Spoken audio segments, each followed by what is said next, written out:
Welcome to the Minitex webinar series, Engaging with Critical Cataloging, Past and Present. This webinar is being recorded today, just so you all know. This webinar series is an exploration of Library of Congress subject heading authority work. So you're going to hear about this work from the perspective of critical catalogers engaged in this work today, and you'll learn about important historic projects and people from Minnesota's radical cataloging past. This series is trying to find the connections between past and present as we learn more about Library of Congress subject authority work. My name is Elissah Becknell, and I'm the Cataloging and Metadata Education Librarian here at Minitex. And admittedly, I am not directly involved with subject authority work in a formal capacity, but I do formal Program for Cooperative Cataloging work as the co-coordinator of the Name Authority Cooperative Funnel in Minnesota. And that's NACO Minnesota Funnel for short. I've been tasked with kicking off this series with an introduction to Library of Congress subject authority work. And I'm going to talk about national and local library history. I'll help you make sense of how different groups like the Program for Cooperative Cataloging Subject Authority Cooperative Funnels and the American Library Association Subject Authority Committee work with the Library of Congress to update and grow the subject authority file. And I'll discuss how they have informed and inspired current critical cataloging projects today. And hopefully, when I'm done, you'll be more informed about the state of subject authority work and be excited for later presentations in this series. And I should have time to take questions and give some answers towards the end of this presentation. So you can leave questions in the chat and I'll try to address them later. So let's get started. Library of Congress subject headings are over 100 years old. The core of Library of Congress subject headings was started in 1897 after the Library of Congress moved to its current location in the Thomas Jefferson Building and decided that a revision of the classification and subject access standards would help end users of this collection. By 1898, the Library of Congress adopted the list of subject headings for use in dictionary catalogs, which was published by the American Library Association. Library of Congress catalogers checked off the ALA headings as they used them and also annotated the ALA's list when they had to make up additional headings. That list of headings became the first edition of the subject headings used in the dictionary catalogs of the Library of Congress, which was published in parts between 1909 and 1914. And it has been continually updated ever since. In 1975, the Library of Congress renamed its subject heading standard to the Library of Congress subject headings, which is the terminology we use today. And this is a little tangential, but from 1902 to 1982, the Library of Congress sold catalog cards to libraries for their own local catalogs to help standardize bibliographic description and subject headings used throughout the country. And here's a little side note. OCLC continued card printing until 2015. I don't think there are any more card printing services available in the United States, but these cards are the precursor to bibliographic and authority metadata sharing. And so in 1986, the Library of Congress decided to convert its Library of Congress subject authority or subject heading card catalog to a machine readable form. And this allowed for the distribution of subject and authority records. From 1982 to 1984, there were a series of cooperative subject cataloging projects formed to invite non-Library of Congress catalogers to help enrich Library of Congress subject headings at the Library of Congress. This is kind of a precursor to the Program for Cooperative Cataloging. And I think this cooperative program was set aside when the Library of Congress decided to convert its card catalog to a machine-readable form in 1986. And then in 1995, the Program for Cooperative Cataloging is created. The program's purpose is to increase the speed and accessibility of bibliographic and authority records and to reduce costs for libraries. And it has promoted the development of core unexpectedly graphic and authority records, which contain all necessary data and accordingly reduces the need for editing. Member libraries of the program submit records which conform to a shared set of standards for use by all other member libraries. And records are sent to the Library of Congress, which collects records on the program's behalf. SACO is the name of the Subject Authority Cooperative Program, which helps enrich and expand the Library of Congress subject headings. And since 1995, the number of authority-controlled vocabularies supported by SACO work has increased greatly to include the Library of Congress children's subject headings, the Library of Congress genre form terms, the Library of Congress demographic group terms, Library of Congress medium of performance thesaurus for music, and Library of Congress classification. As I mentioned on the previous slide, the program for cooperative cataloging started in 1995. And I couldn't get solid numbers for this presentation, but it looks like there are around 800 organizations reporting NACO, BIBCO, CONSER, or SACO work in the 2024 directory reports. So if you look at the diagram here, NACO is the foundational program that you train under if you want to join BIBCO or CONSER. SACO is different. Before 2010, everyone in any other PCC program automatically had SACO membership. After 2010, institutions had to formally join SACO, and the option to just join SACO or NACO became an option. So SACO is mostly in the NACO circle because most institutions train with NACO first and then join SACO. But the PCC allows folks to join SACO alone, which might make sense if you have specialized subject or topic expertise, or if that's the level of commitment your institution can make to the PCC program. I think it's important to point out that the Library of Congress is one of the PCC partner institutions. It has a lot of influence and importance in this organization, but it strives to share power with all institutional members. You see this reflected in organizational and governance documents. The PCC is also an international cooperative effort. So other PCC institutional members or partners include national libraries from all over the world, representatives from Sky River and OCLC, representatives from library associations throughout the world, including the ALA, NISO, or the RDA steering committees. And in a very real sense, this is not just a cooperative cataloging program, it's a cooperative standards development program too. For those of you new to the PCC, there are basically two types of membership: independent institutions and funnel projects. Institutional members coordinate their PCC program activities locally, like training new catalogers or electing colleagues to serve in PCC governance. And these members are asked to contribute records according to the levels defined for each program, whether you're part of NACO, SACO, CONSER, or BIBCO. I consider independent institutions to be the backbone of the PCC.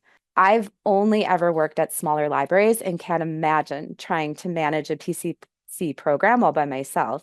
I think it's noteworthy to acknowledge that while PCC started as a way to coordinate work around Library of Congress cataloging authorities like subject and name authority files, the PCC is working to be inclusive of many different cataloging and metadata practices, in many ways facilitating cooperation and interoperability across libraries and consortiums, vendors, and cultural heritage organizations.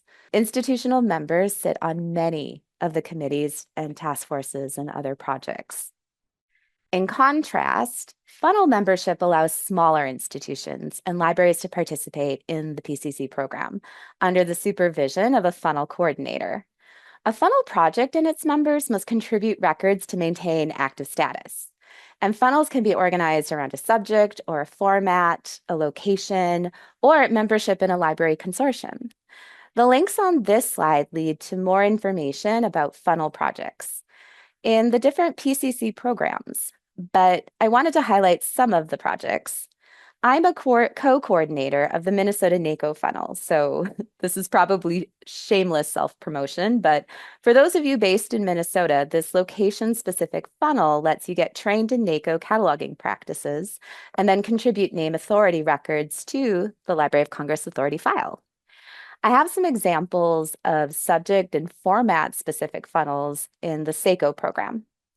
The medical funnel is topical, and comics and fiction are centered around formats. LIPA, or the Latin American and Indigenous Peoples of America's funnel, is an interesting funnel project that seeks to give non-catalogers a place to propose respectful terminology related to Latin American and Indigenous peoples of the Americas. And if you attend the webinar on April 24th, you'll hear from Violet Fox about her SACO work and experience working in the SACO medical funnel. So I'm not sure when the American Library Association formed or created the Subject Analysis Committee, but if we remember Library of Congress history, ALA had published a handbook called The List of Subject Headings for Use in Dictionary Catalog by 1898. And this leads me to conclude that the subject analysis and cataloging standards were very important to the ALA since the beginning of the organization's history. Not every library in the country has the resources to join the program for cooperative cataloging, but many libraries are ALA members. And this is yet another way for catalogers and other technical services folks to participate in the creation of cataloging standards or have influence on the Library of Congress subject headings. The American Library Association's Subject Analysis Committee has an important charge, which is to study the problems in subject analysis.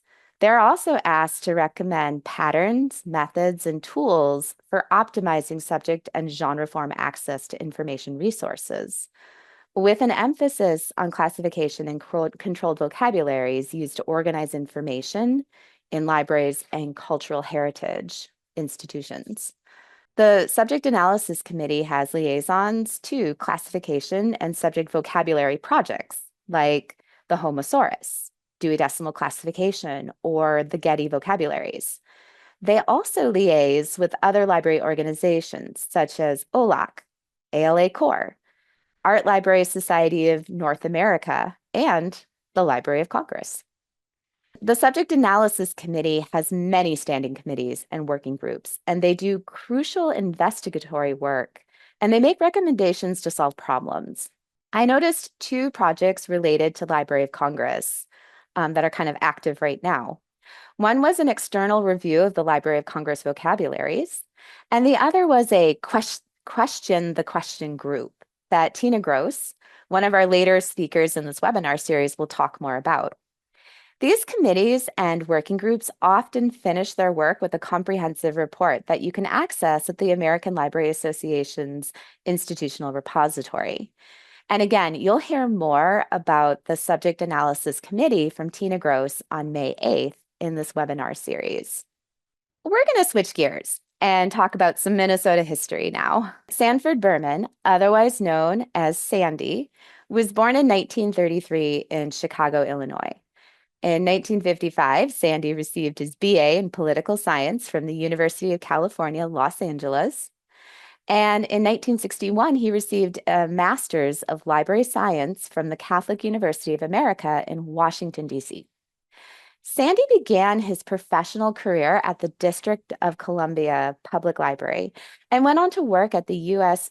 Army Special Forces Library in West Germany, then Schiller College Library in West Germany, UCLA Research Library, and then University of Zambia Library in Mekere University Library in Uganda. And finally, he ended up at the Hennepin County Library in Minnesota as a head cataloger, where he worked for over 25 years. Sandy advocated for free speech and access to information, racial justice, and he was also a vocal advocate for Library of Congress reform.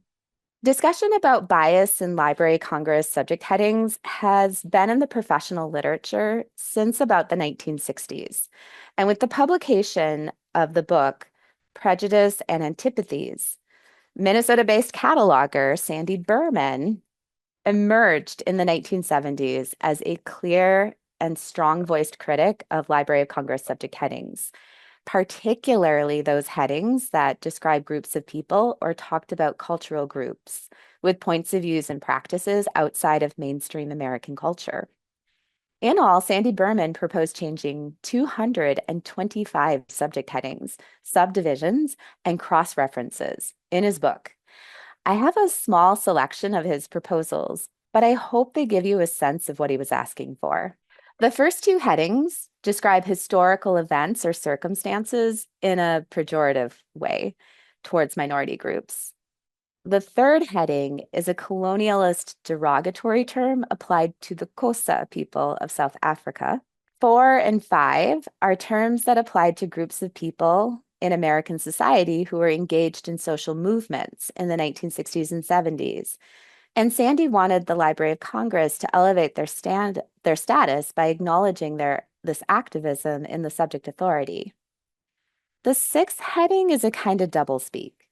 Sandy pointed out that most items with this heading were about conflicts individuals or communities had with the police departments, and he proposed change to reflect this reality. And the last three headings in the list are about problematic subdivisions or cross-references that Sandy wanted to bring attention to because the added information maligned the group being described. And Sandy not only published these problematic subject headings in a book, he engaged the formal process with the Library of Congress to have these subject headings removed or changed. But that process took years in most cases, and he often received pushback from the committee in charge. The second heading on this list took 12 years for the Library of Congress to delete. Sandy Berman is still alive, and he keeps a scorecard on his website about the 225 proposed headings, plus other modern ones he's been adding all along. It's an interesting document to peruse if you have some time. Sandy Berman was hired as head cataloger at Hennepin County Libraries in 1973. And inspired by his work with Prejudice and Antipathies and disillusioned by his interactions with the Library of Congress, he and his colleagues embarked on a project to create and maintain a local subject authority file that would, in his words, more accurately reflect the language used in addressing these topics to rectify errors of bias and to better guide librarians and readers to materials of interest. Sandy thought that the use of language and subject headings should be clear and concise and should reflect the current language of everyday people rather than scientific or technical terms. He realized that the continued use of biased subject headings would significantly limit the ability of a library patron to access materials in their collections. And the Hennepin County Library Authority file was maintained from 1973 to 1999. It was a computerized authority file, and if you wanted to order a copy for your library's use, Sandy's team happily shared microfiche copies and updates for a reasonable fee. This advertisement comes from the Hennepin County Library Cataloging Bulletin, which I'll talk a little bit more about on the next slide. Despite accolades from his peers around the country and world for his contributions to subject authority work and bibliographic description, the Hennepin County Library Authority file is no longer in use. In 1999, administrators at Hennepin County Library decided to take advantage of new efficiencies and infrastructure being developed at the Library of Congress and OCLC. And at this point, the program for cooperative cataloging is in its fourth year of existence, and the OCLC Union Catalog is quickly accumulating bibliographic records from institutions participating in BibCo. SACO promises to facilitate real collaboration between librarians across the country. And more than anything, though, the PCC program is offering libraries efficiencies in bibliographic description and authority control that we haven't seen before, and administrators are taking notice. So the conflict between HCL administrators and Sandy is almost legendary and well documented. But the speakers we'll see later in this webinar series are going to talk about the Hennepin County Library Cataloging Department during the years they were working together to build the authority file and sending out updates in their Hennepin County Library Bulletin. One remarkable fact about the Hennepin County Library Authority file and bibliographic database is that it was preserved. The American Library Association Archives at the University of Illinois has all the files stored in their digital archive, and researchers can gain access for study. David Lesniewski requested use of one of these files to create a Koha installation of the Hennepin County Library bibliographic and authority files.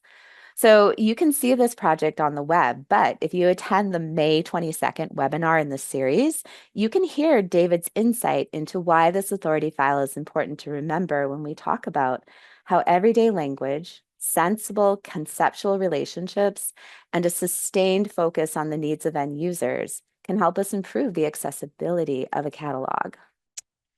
3 former and current students from the Masters of Library and Information Science program at St. Catherine University, named Jaylene Telford, Charlotte Kadifa, and Amy Gabbert-Montag, have been working on a digitization and oral history project over the past year that celebrates the innovative work of Sandy Berman and the Hennepin County Library Technical Services team.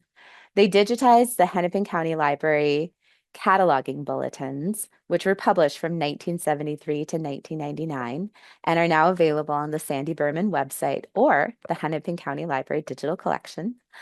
This cool image of catalogers at work on building blocks is from that digitized collection.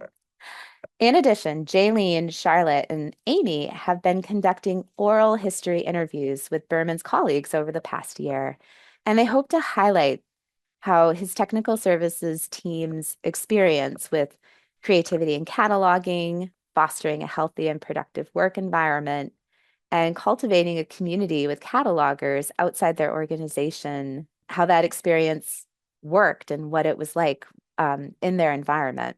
Once completed, these interviews will be available online to complement the Hennepin County Library Cataloging Bulletin, providing deeper insight into their trailblazing cataloging work. This project aims to honor their legacy and offer valuable digitized resources for research. And you can learn more about this project on April 10th when they present their findings in the next installment of this webinar series. I wanted to close out my short introduction to Minnesota's radical cataloging history with a deeper discussion of the Hennepin County Library cataloging bulletins. This widely distributed publication documented the changes Hennepin County Library catalogers were making to biased, outdated, or obscure terms used in the Library of Congress subject headings. In short, they documented the work going into the Hennepin County Library Authority file. Subscribers to this bulletin would also get news about social justice activities that affected catalogers and concerned bibliographic description or authority work. Some of this activity was happening at state and national library associations, in committees and work groups concerned with cataloging practice. Sometimes a government meeting or resolution needed to be broadcasted out. And often, the Hennepin County Library Cataloging Bulletin was featuring the activist work of Hennepin County Library Technical Services staff. These bulletins have a lot of commentary, political cartoons, and discussions about why biased terminology needs to be addressed. Like zines, these bulletins were a less formal communication channel in the print era. They connected like-minded catalogers. And you can access the digitized Hennepin County Library cataloging bulletins on Sandy Berman's website or in the Hennepin County Library digital collections. These links will get you to those parts of the web, but I thought I would share a few images from these bulletins in the next few slides. This image is a summary of the happenings at the Subject Analysis Committee meeting at the 1975 American Library Association Annual Conference. Hennepin County Library Cataloging Bulletin was impressed with the discussion around the replacement of the Library of Congress subject heading term Negro with something more contemporary, like Black or Afro. These 2 pages came out of the Hennepin County Library Cataloging Bulletins in 1975 and 1977. The image on the left is a proposal to change Bushmen to San, African people, proposed by Sandy Berman and inspired by his time working in South Africa as a librarian. The image on the right is a proposal penned by Professor Robert T. Jordan of Federal City College, asking the Library of Congress Subject Cataloging Division to change their stance and terminology for Indigenous groups residing in Africa and other parts of the Third World. The image in the upper left-hand corner of this slide is a unanimously approved resolution authored by J. Michael McConnell, a gay rights activist and cataloging librarian at Hennepin County Libraries, delivered to the American Library Association's Social Responsibility Roundtable in 1975. He advocated replacing the Library of Congress subject heading term homosexuality with gay people and same-gender lifestyles. The cartoons in the lower right corner offer some interesting commentary. If you are reading the image in the upper left-hand corner of this slide, you'll notice that it's a little report about a 1976 Minnesota Governor's Conference on Handicapped Individuals, where a resolution for library terminology was passed. And the cartoon in the lower right-hand corner is more commentary, another political cartoon, if you will. Catalogers, arise, cast off your bondage and passivity. Say no to creativity stifling conformity. Demand a role in decision-making. Prioritize professional integrity and unleashed imagination. And never forget who you really work for.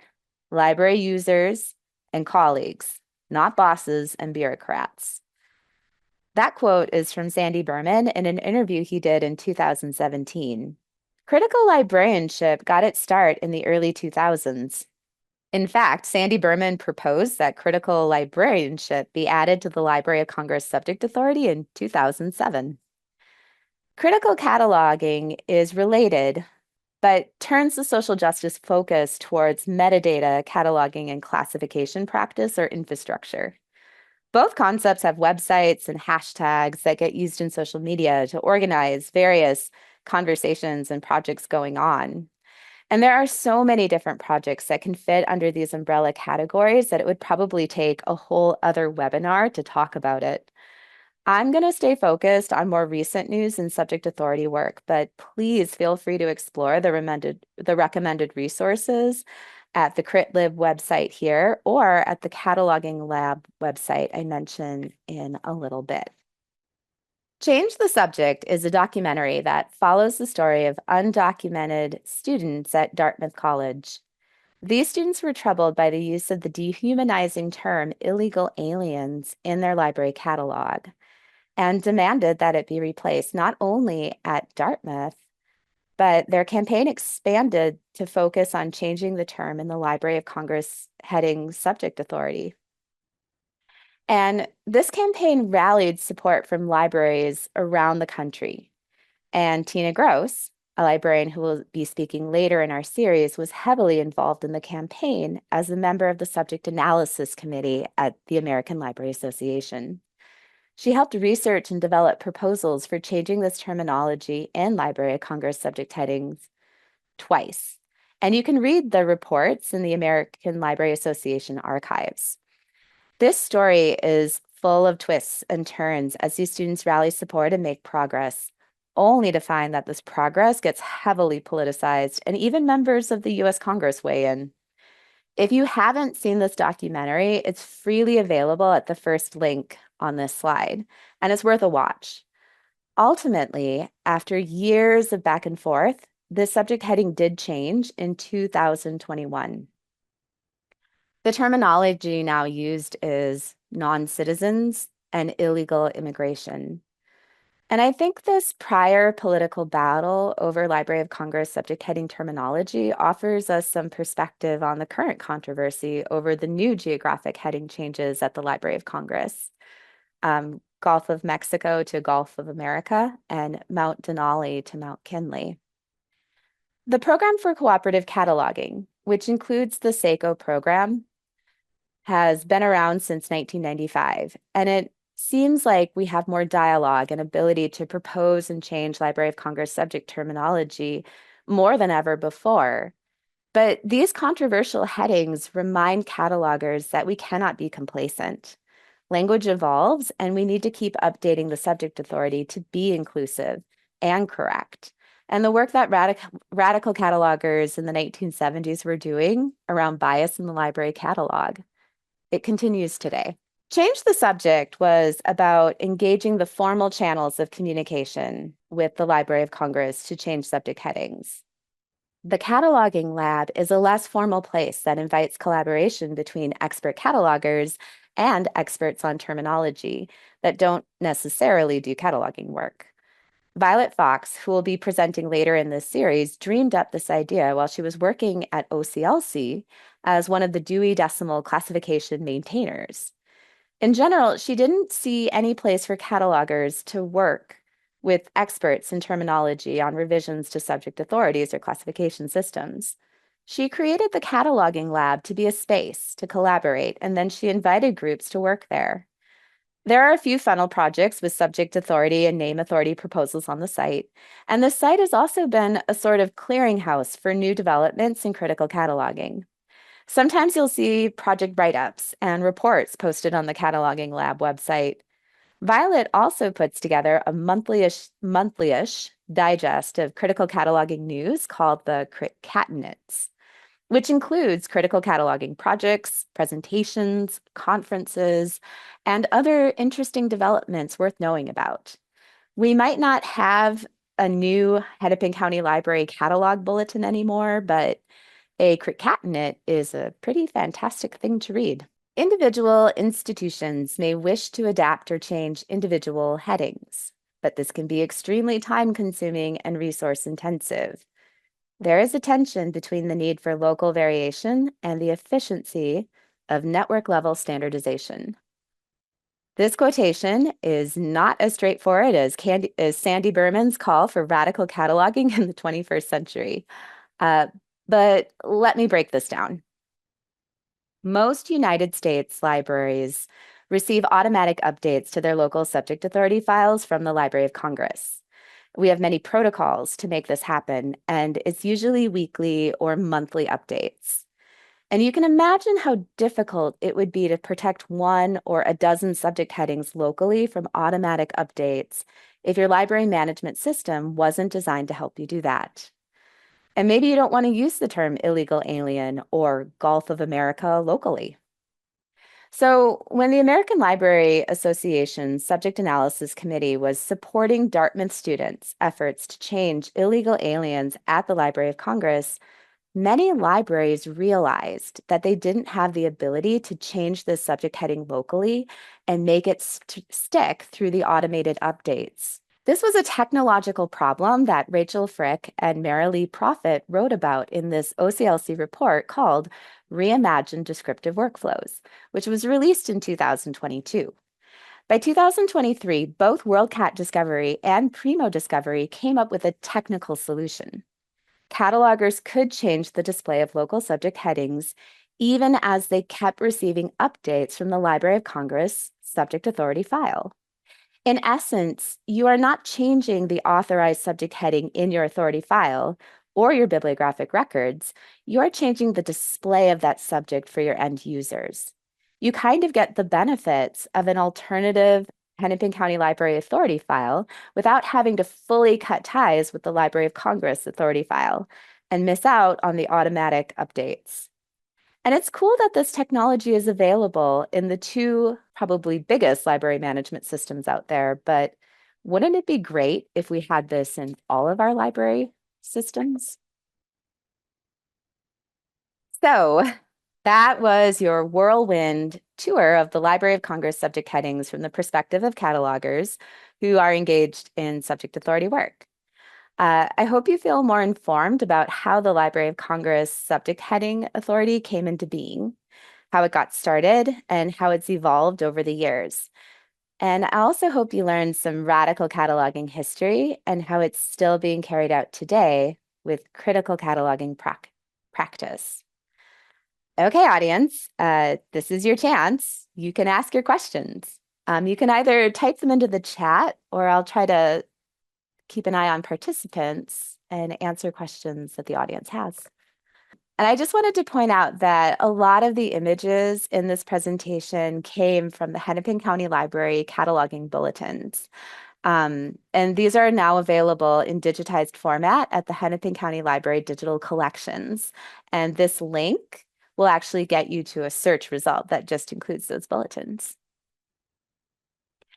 That link will lead to a survey. And also, I will be sending out a recording of this presentation. So you'll get a link to the survey when I send out that recording. And I just want to invite folks to please go ahead and register for later presentations that are going on in this series. And you can get a deeper dive into all of these different history projects and current critical cataloging projects and learn about these things from the people who are engaged in the work. So April 10th will be a tour of the Hennepin County Library Oral History and Digitization Project that's being done by St. Kate's graduate students, and they call their project Voices of the Catalog, a digital and oral history of Hennepin County catalogers. On April 24th, we're going to have Violet Fox talking about medical subject headings, but also I think she'll be talking about the work of Cataloging Lab and how we collaborate together to improve different subject vocabularies. On May 8th, there's going to be a presentation by Tina Gross about her work at the American Library Association Subject Analysis Committee. And again, you're going to get her insights into critical cataloging practice that she's been engaged in over time, maybe even a little bit more insight into that illegal aliens history and that question work group. And then on May 22nd, we're going to have David Lesniewski talking about what it was like to revive or to bring back the Hennepin County Library Authority file and what we could learn from a project like his about critical cataloging practice today. And then I just threw the link into the chat for more information and registration for each of these parts of our webinar series. And then when I send out the recording and I send out the survey link, I will also send out my slide deck. And you can check out this Works Cited page and maybe read a bit more about the history yourself.